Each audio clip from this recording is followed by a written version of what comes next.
The struggle is real. Coming up with quality content can be challenging, especially if you're trying to figure out exactly what your audience is looking for. Well, today, my friends, you are in for a treat.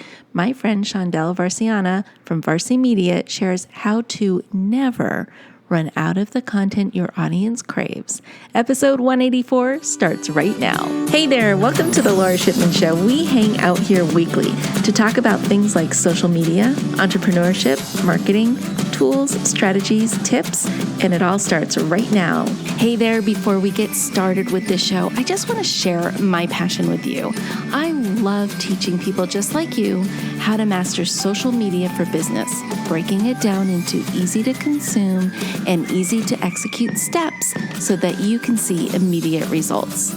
So whether you want to start a social media consultancy or grow your brand's presence on social media, I can help. I can help you get started and master all the things that you need to know. So I want you to go over to my website. It is filled with resources, tools, tips, and courses. Visit laurashipman.com. That's LORA shipman.com to get all the goods. Now, you ready for the show? I know I am. Let's get started. Hey, everybody. Welcome back. I'm so excited you are here with me today because I have my friend Shondell here, and we are going to talk about content creation. But before we get into that, and she's got a lot of really great nuggets to share with us, I want you to meet Shondell, listen to who she is, what she does, and we'll just jump into it. Shondell, welcome to the show. I'm so excited you're here. Thank you so much for having me. It's an honor. It's great having you. We talked before and we really hit it off. We had a lot of things in common and stuff just on a personal basis, but what you have to say about content creation and everything is just really exciting and intriguing to me. But first, tell our audience who you are, what you do, what your business is all about. Yeah, sure. So, yes, my name is Shondell Varcianna, and I'm originally from Toronto, Ontario, in Canada. And what I do is I own a company called Varci Media, and we write content for financial institutions, so blog posts and newsletters for banks, credit unions, and mortgage companies. I love that because I know that one sector sometimes has a lot of trouble creating content because they have so many regulatory things to go through. And you've kind of carved a path for them so you can actually give them content that they can use, which I think is brilliant. I think that's amazing. So congratulations doing that. Thank you. I come from that world. So I started working in banking right out of high school. So it kind of just made sense to, work with them since I've been on the other side of the fence. So a lot of, what they're looking for and what they need, I know simply just because I've worked in the industry for 16 years before starting my own business. Wow. And how long have you had your business for? 6 years. 6 years. And so you've been writing content for a long time. Yeah, I've been writing content long before I started the business. So how I started was I paid off a couple mortgages in a short period of time when I was working in the industry. Wow. And my girlfriend suggested that I, help other people do the same thing. And I thought, yeah, why not? That's a good idea. And she's very tech savvy. I knew nothing about, writing or content or anything like that. And she suggested that I start a blog. And that's what I did. I taught myself how to create a website on WordPress. I started a blog, and then my blog started to get popular. And I was part of that whole personal finance community. And then magazines and radio shows started contacting me and wanting to hear my story. And that's what eventually led to people contacting me, wanting me to write for them. But I was still working. I still had my full-time job at the time. So I was limited in terms of how much I could write for companies. And so my husband, he was my boyfriend at the time, suggested I hire some writers. And that's really how the business was born. And then, once the business was, making more money than my full-time job was paying me, I said, okay, we have something here.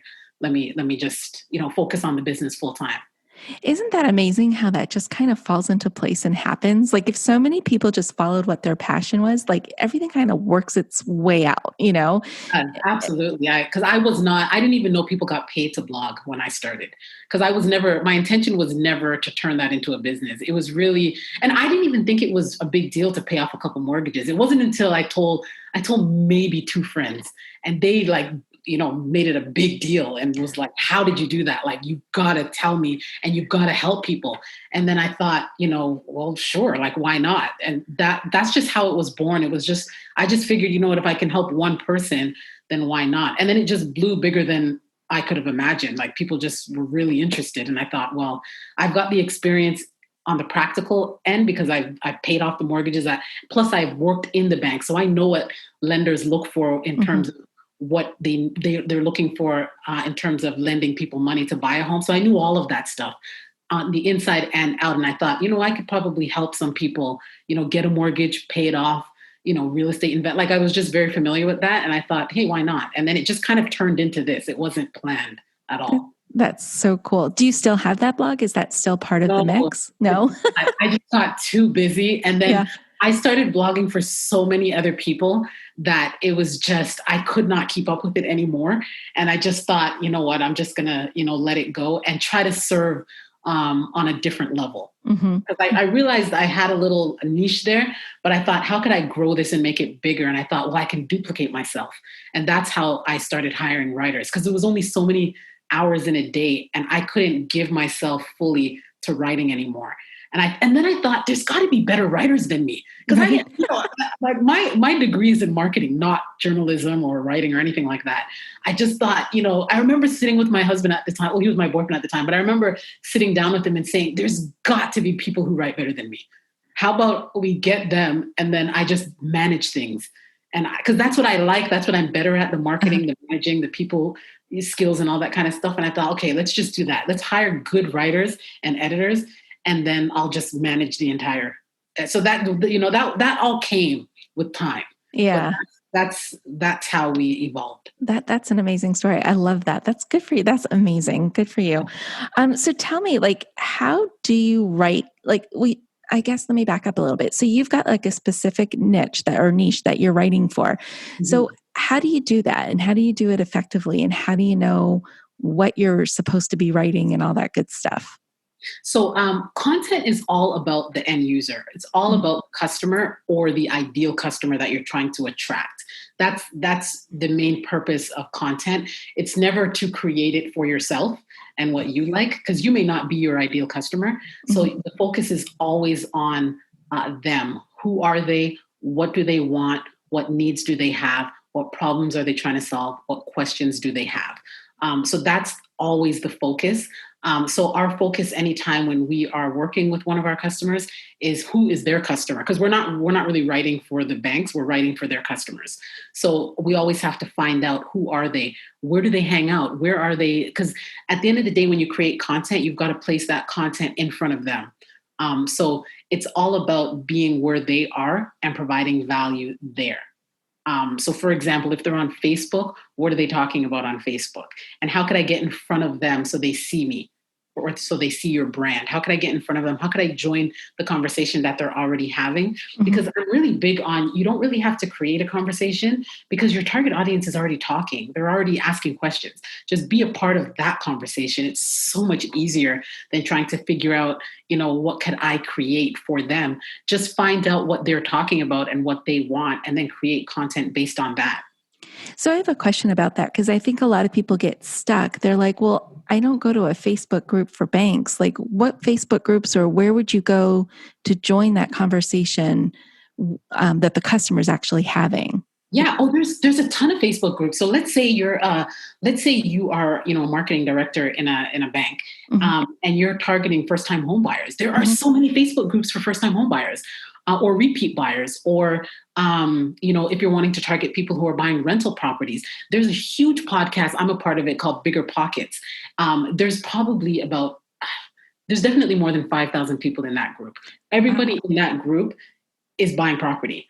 Everybody. So I have a question, because so that was my thing. So it is definitely the customer that's in there, the person buying the property. It's not other banks and mortgage lenders and things like that. It's people looking for properties who have an issue that needs the problem solved, basically. Yeah. So you will find you will find loan originators in there. You will find lawyers in there. However, you cannot directly market your products and services in these groups because they don't want it to be, a selling. The whole purpose of a lot of these groups is to provide value. However, let's say I am a loan officer and I'm wanting to target naturally, people who are buying a house, first-time home buyers. What I would do is go in there, and you can answer questions. If people are asking questions, you can answer those questions. That's providing value. You're not going in there and selling yourself. You're going in there and you're answering questions that people are having. Because a lot of times people will have questions for loan officers, but the answers that they're getting are not from loan officers. The answers that they're getting are from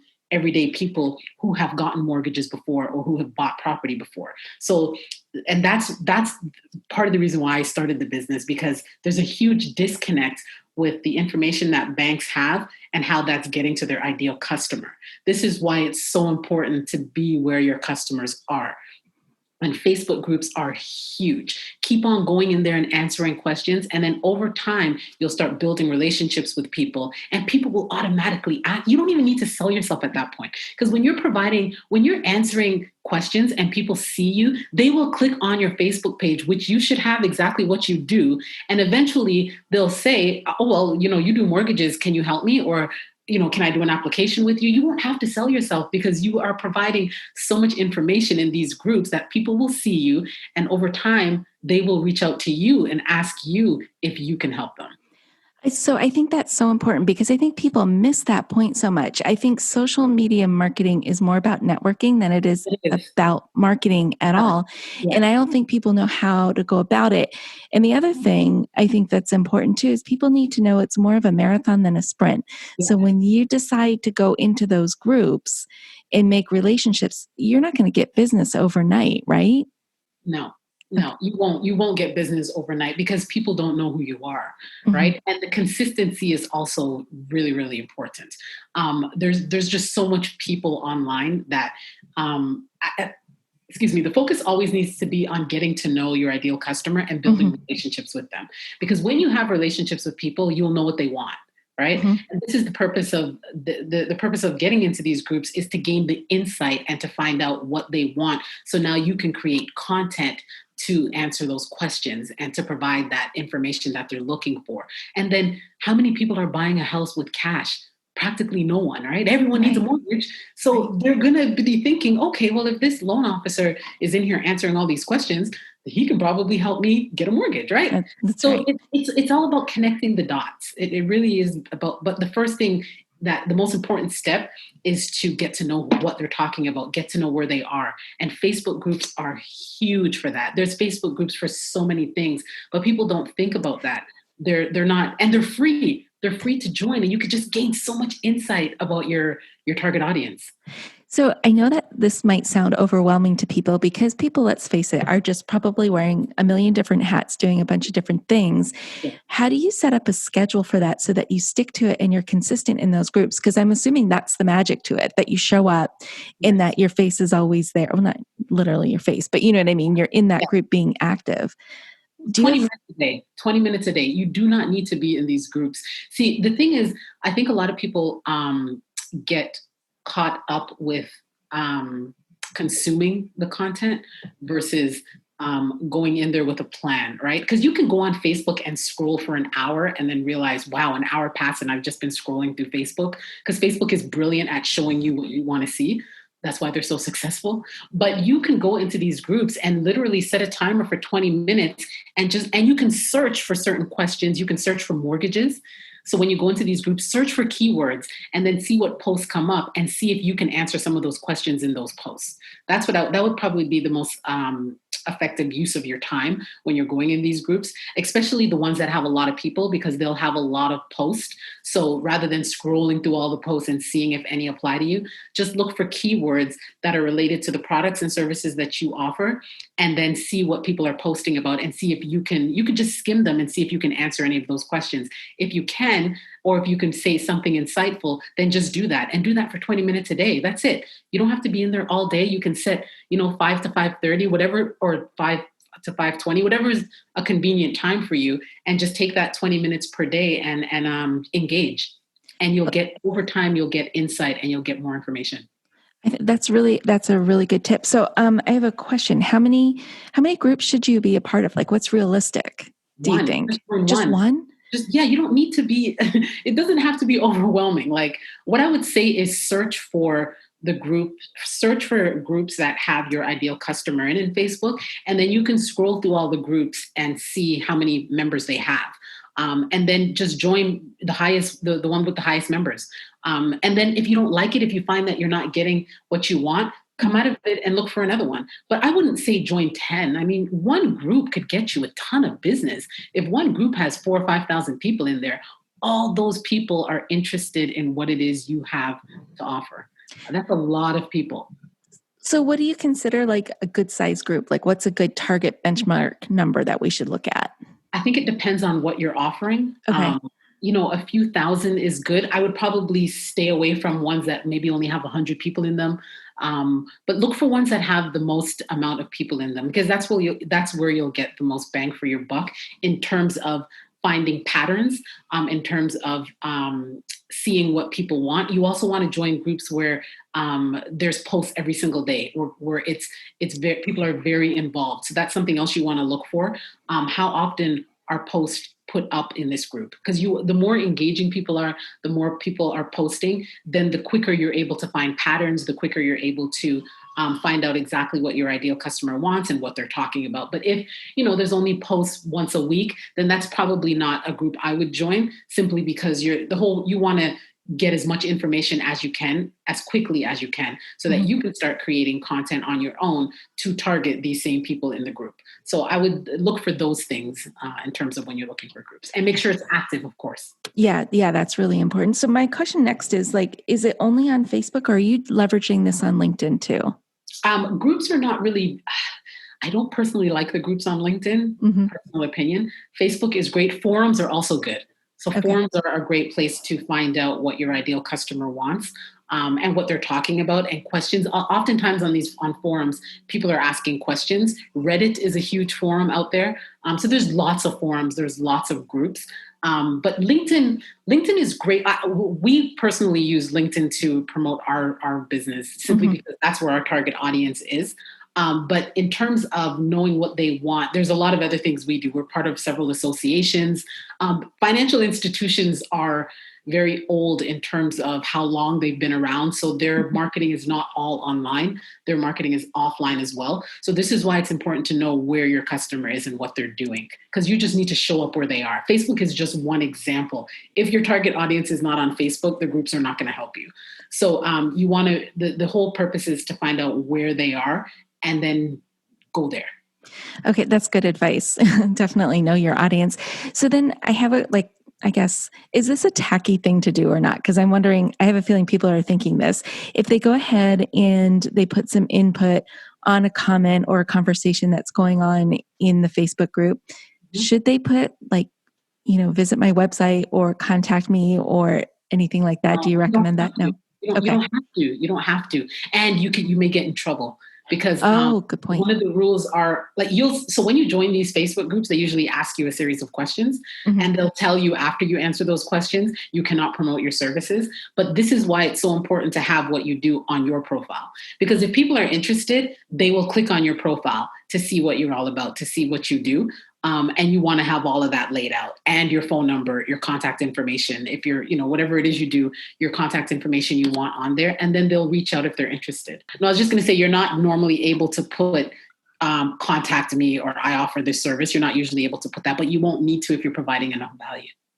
So then is there a strategy? So if you're going into this group and you're going in as yourself, as a person in your personal profile, going into this group, and then a member of the group clicks on your name and it takes you to your profile. Yes. Is there a strategy there where you might put something in your Facebook header or something like that says what you do, and then directs them somewhere else? Yes. You can put whatever you want on your personal page, as long as it adheres to Facebook's guidelines or whatever social media guidelines. Yes, that's the whole purpose. You want them to come back and maybe click on your website or download a free PDF that you have. That's where you want to put all of the good stuff, because you want them to come over to you. That's the whole reason why you're engaging, why you're answering their questions, why you're there every day for 20 minutes, because you want them to come back to you so that they can ask you questions, find out more about you. Like I said, maybe subscribe, because you can put your own website on there, and on your website you should have free things for them so they could download. Then you can get their email address, then they get added to your list. So it's a whole process, but the purpose is to get them over to your side side so that now you have them on your list or you're building a relationship with them so you can get the business.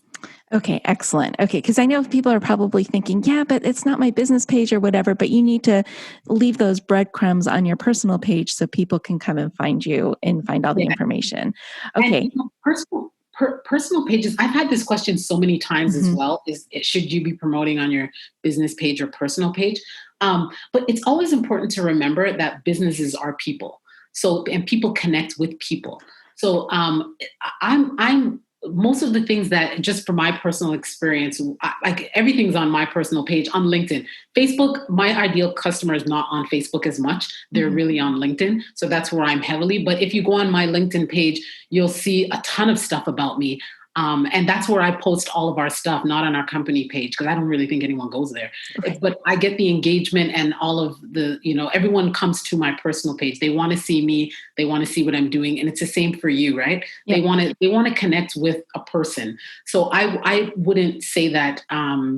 I think the personal pages work great. Look at the greatest people. If you look at the Tony Robbins, if you look at the Gary Vaynerchuks, they all own companies, but it's their personal pages that you're attracted to. It's them. It's their personalities. It's what they offer. It's the insight into what they're doing. That's what attracts you. That is what resonates with us, because people connect with people. So nothing wrong with doing it on your personal page.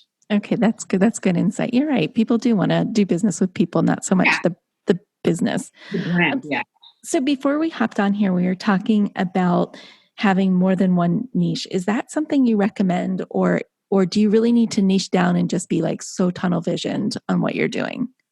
I think you need to be tunnel vision on your customer. So, because we work with financial institutions, they do have different audiences because they offer different products and services. So, and even if, like we were talking about home buyers before, excuse me, home buyers is so broad because you have first time home buyers, which is different from repeat buyers, which is different from people who are wanting to purchase for an investment property. So you've got three different niches right there, because you would speak to someone who is an investor.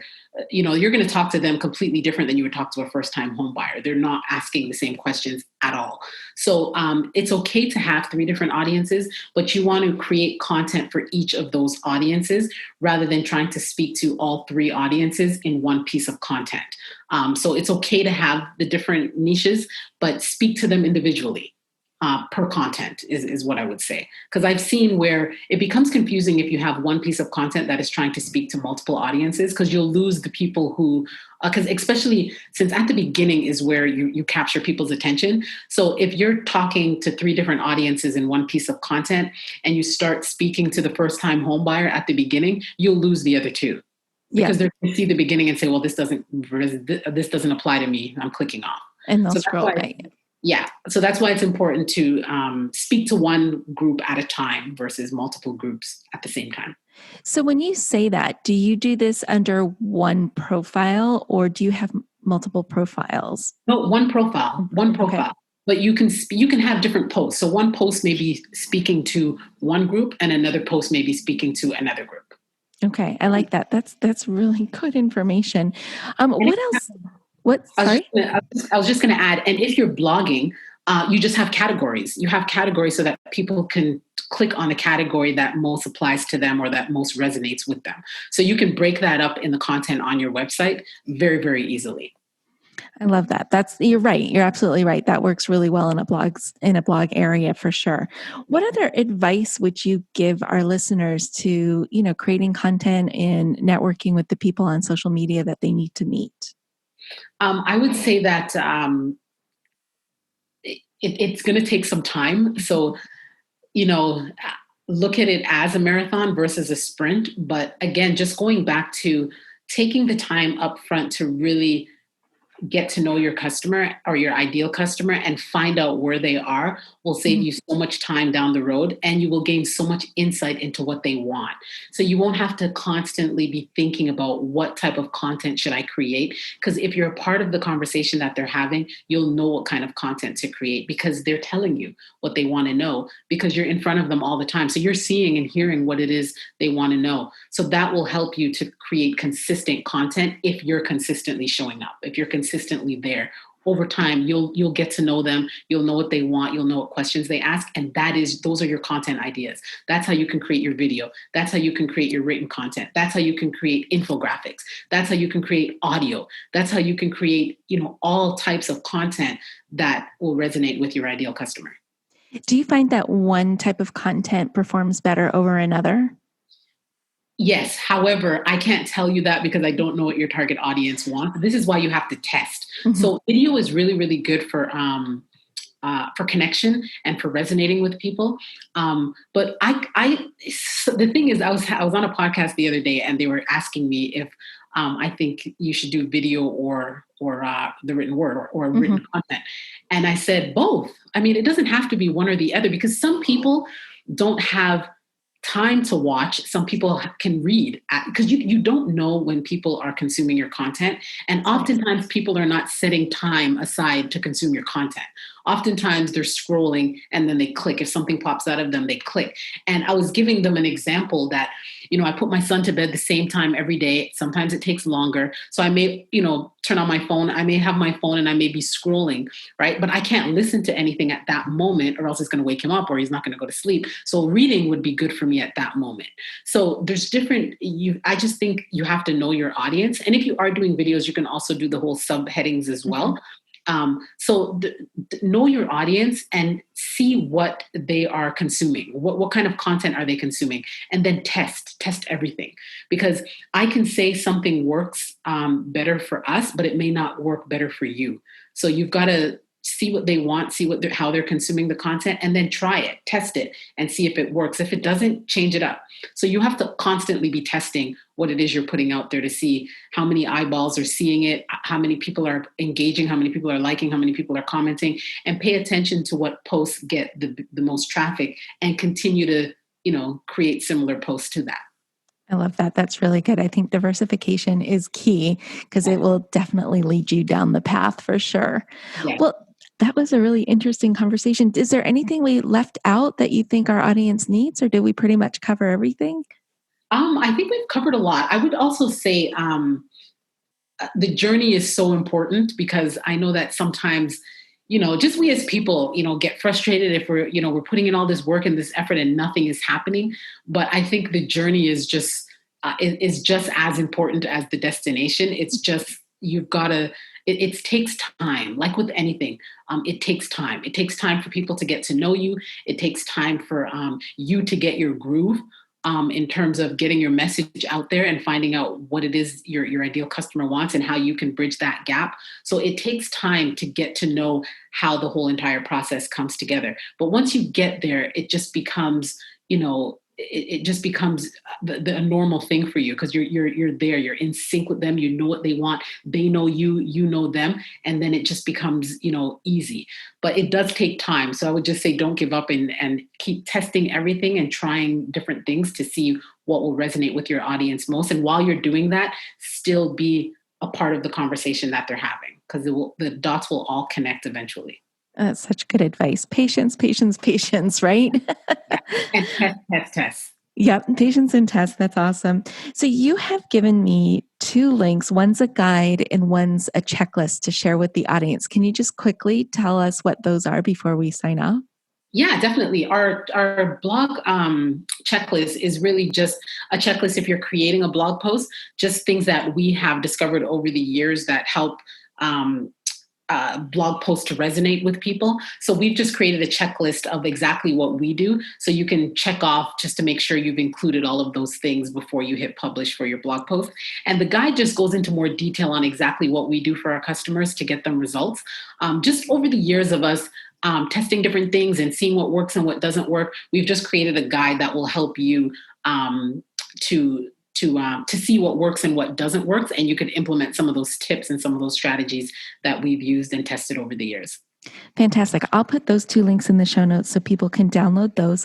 If people want to follow you online, where can they find you? I'm on LinkedIn daily. So my handle is Shondell Varcianna. And our website as well, varcimedia.com. We post a ton of information on there as well on our blog. We update that once a week. So you can feel free to go on there with a bunch of tips. And then daily we post tips on LinkedIn and inspirational stuff. And we post a bunch of stuff on LinkedIn as well. Okay, great. I'll link to both your website and link to your LinkedIn account on the show notes too, so people can catch up with you there. Shondell, thank you so much for coming today. This was amazing. Such great information. I really appreciate you being on here. You're so welcome. Thank you so much for having me. Hey there, I just want to say thank you for spending time with me here today. I know your time is super valuable, which is why I am dedicated to providing lots of usable, actionable information in the shortest amount of time possible. Before you go, please don't forget to hit that subscribe button so you don't miss a future episode. And if you have ideas or topics you would like me to cover in an upcoming show, let me know about it in the comment section provided.